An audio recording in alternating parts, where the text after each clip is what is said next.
Air strike करने के बाद पाकिस्तान को डर लग रहा है कि आगे क्या होने वाला है। जानेंगे क्यों बातचीत के लिए मिमिया रहा है इस वक्त पाकिस्तान। तो वहीं दूसरी तरफ भारत चीन का एक और बड़ा मार्केट छीन रहा है, और जहां एक तरफ ये सब कुछ हो रहा है, वहीं आखिरकार ताइवान की तरफ से क्या संदेश भेजे जा रहे हैं, मालदीव को चेताया जा रहा है, और ग्रीस मीडिया क्या कह रही है। जियोपॉलिटिक्स में बहुत कुछ चल रहा है, जानने को आपको बहुत कुछ मिलेगा। आइए जानते हैं इन खबरों को विस्तार से। पाकिस्तान ने आज ईरान के सिस्तान बलूचिस्तान प्रांत में आतंकी ठिकानों पर सैन्य हमले किए, जिसमें 7 लोग मारे गए हैं। बलूचिस्तान में ईरान के मिसाइल और ड्रोन हमले के मद्देनजर पाकिस्तान की ओर से ईरान से अपने राजदूत वापस बुला लेने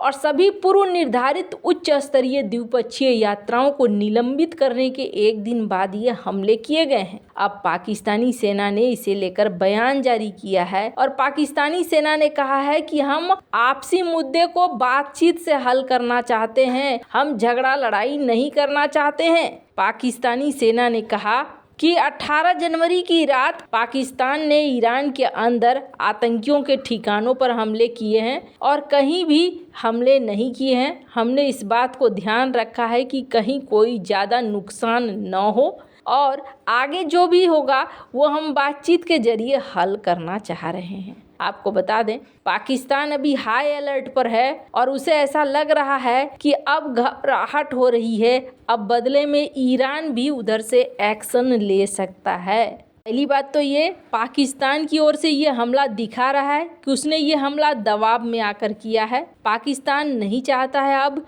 कि ईरान इससे नाराज हो, इसलिए उसने बयान में ईरान को अपना भाई बताया है। पाकिस्तानी सेना ने बयान के अंत में कहा है कि आगे बढ़ते हुए 2 पड़ोसी भाई देशों के बीच द्विपक्षीय मुद्दों को हल करने के लिए बातचीत और सहयोग ही विवेकपूर्ण माना जाता है। वैसे अब देखना होगा कि आगे क्या होता है, क्योंकि ईरान ने भी अपनी सेनाएं कथित तौर पर पाकिस्तानी बॉर्डर की तरफ बढ़ाना शुरू कर दिया है। अब आने वाले समय में कहाँ पहुँचता है ये युद्ध, ये पता चलेगा। खैर, जहां एक तरफ ये सब कुछ हो रहा है, वहीं दूसरी तरफ स्क्रीन पर फर्स्ट पोस्ट की एक आर्टिकल देखिए। कहा जा रहा है कि भारत का अगला मैन्युफैक्चरिंग हब क्या बनने वाला है, तो ये बनने वाला है खिलौने।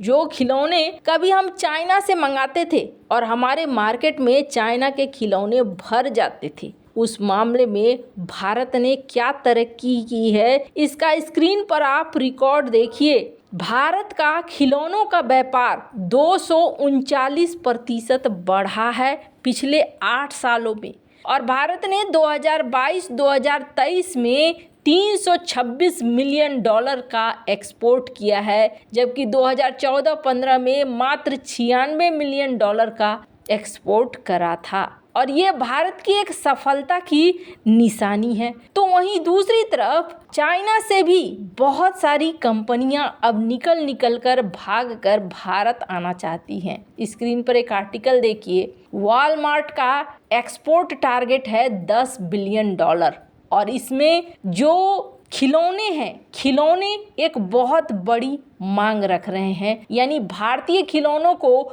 वॉलमार्ट के जरिए दुनिया भर में बेचने का एक बहुत ही बड़ा प्लान है। पर हाँ, इसके साथ कुछ समस्याएं भी हैं।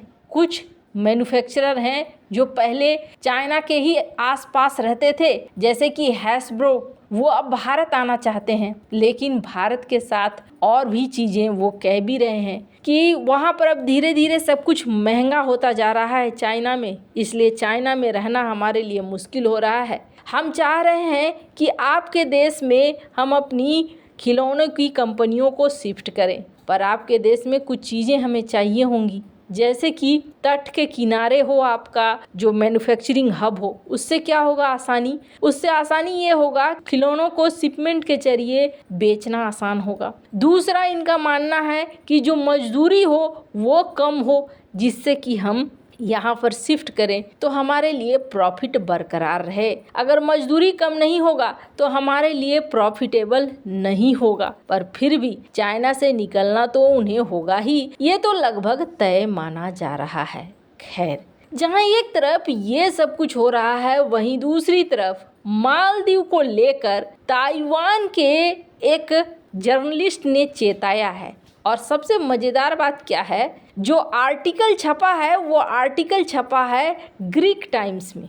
ग्रीस की तरफ से एक आर्टिकल छपा है। ग्रीस मीडिया ये समझाने की कोशिश कर रही है कि चाइना रिजेक्ट करने वाला है मालदीव के कर्ज के रीस्ट्रक्चर को, और चाइना का ये करना, आपको बता दें इस पूरे आर्टिकल में इन्होंने बड़ा ही विस्तृत ढंग से बताया है कि चाइना मालदीव के कर्ज को रीस्ट्रक्चर करने वाला नहीं है। और इन्होंने ये कहा है कि सबसे बड़ा एग्जाम्पल देखो, मालदीव के सबसे करीब के पड़ोसी हैं श्रीलंका और पाकिस्तान। श्रीलंका और पाकिस्तान में फ्री ट्रेड एग्रीमेंट की ही तरह चाइना ने अपने माल से भर दिया, और ये जो चाइना है इसने कभी भी रीस्ट्रक्चर नहीं किया दोनों में से किसी के भी लोन को।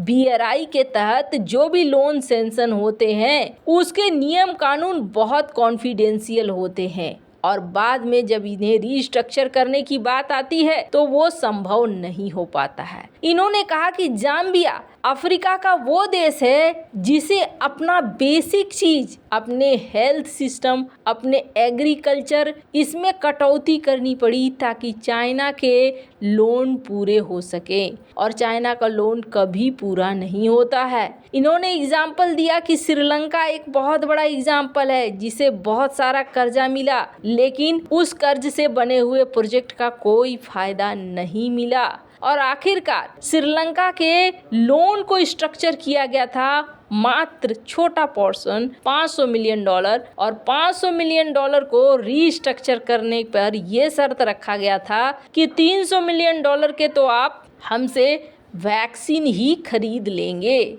और ऐसे में ये संभव है कि मालदीव का हाल भी पाकिस्तान की तरह होगा। जैसे पाकिस्तान और श्रीलंका के कर्ज को रीस्ट्रक्चर नहीं किया गया, वैसा ही होगा। इन्होंने कई सारे तथ्य दिए और कई सारी बातें कही। इन्होंने कहा कि मालदीव के president Mohamed Muizzu free trade agreement implement करने जा रहे हैं, लेकिन इसका बहुत बुरा असर होगा और इसमें बुरी तरीके से वैसे ही फंसेंगे जैसे पाकिस्तान फंसा, और आज पाकिस्तान सब कुछ ठीक करना चाह रहा है। और सबसे बड़ी बात क्या है, सी लाओ एक फ्रीलांस जर्नलिस्ट हैं ताइवान बेस्ड, इन्होंने ग्रीस मीडिया में इस पूरे आर्टिकल को छापा है। अब इससे आप समझ सकते हैं कि ताइवान भी एक संदेशा मालदीव को भेज रहा है, ताइवान के लोग भी भेज रहे हैं। हालांकि श्रीलंका के साथ संबंधों को थोड़ा सा आगे बढ़ाता हुआ मालदीव दिख रहा है, पर ऐसा लगता नहीं है कि इतनी जल्दी मालदीव जैसे देश सुधर जाएंगे।